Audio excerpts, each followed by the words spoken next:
Good morning, church. If you're new or visiting with us, we're in the middle of the next initiative, which includes remodeling and repurposing our worship center in order to advance our mission to send transformed people to influence their world for Christ.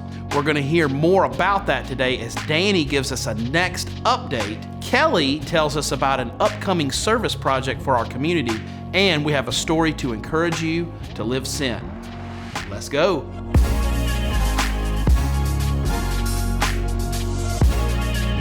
Hey, we'd like to give you an update on what's happening in our worship center. It's been a while since we gave you the last sneak peek of all the things that are happening. I think you're going to be amazed about the progress that's being made. So come on in with me, follow me, and let's point some of those things out to you. This is the first view you get as soon as you walk into the worship center. And naturally it's not finished up here, but you'll see that that's where our baptistry is going to be. We're gonna have an incredible work of glass art that will be above it. And then you see our stage. We've reduced it from the other one, but what this has done is it's given us so much flexibility up here. You can already see how you could take our risers and have our choir either be on both sides or right here in the middle and have our orchestra. And there's so many things that we can do for special occasions and even for sermon series. There's such a creativity we can add to it. But I love that when you turn around and you look like from where I will be preaching right here and you look out over this congregation, everything just seems to be brought in closer. So it just makes it easier and more effective to communicate it. And I don't know, that just fires me up.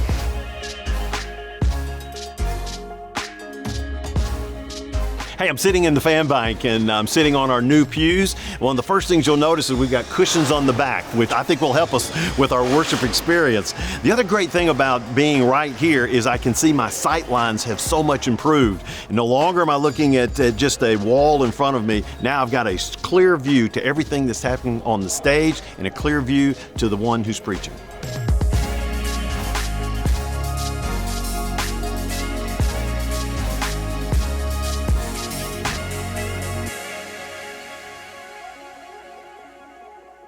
This coming Saturday is Love Where You Live. It's a special day to show our community what it means to us.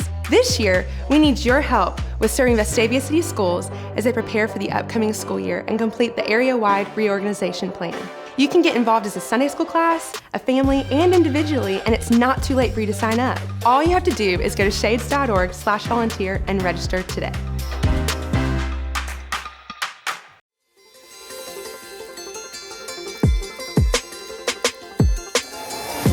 I had never done show choir, and then I decided to do it my senior year. It opened my eyes to a whole new circle of people, a lot who did not know Christ. They didn't really understand why I wouldn't act like they acted or do the things that they do, and so they became interested and started talking to me.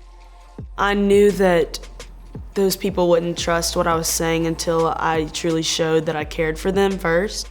I began to feel more comfortable with them because of all the choirs that we were doing, and they became really good friends with me, actually, some of my best friends. And then from there, I had built that foundation in order to share with them.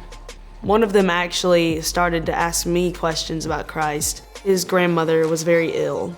She became sicker and sicker, and he was just asking me, like, why would God do something like that to someone who was so faithful to him? He was just also wondering things like, does God have a race? Is there some sort of language that we'll speak when we get to heaven? And I didn't have all the answers, but I definitely comforted him with the fact that God does love him and that there's no way that he would do that to his grandmother if it wasn't part of a bigger plan. Throughout this whole process, I realized that I was trying to make it my job to convert them instead of letting God do the work. That really helped me grow in my relationship with God because I realized that my job is to just plant the seed and let God do the rest. God provides the answers just in his timing, so I would just sit back and be patient because God's there, you just have to wait. Church family, thank you for being here this morning. There's even more going on at Shades than what you heard today in news. So check out the worship guide you received on the way in this morning and follow us on social media.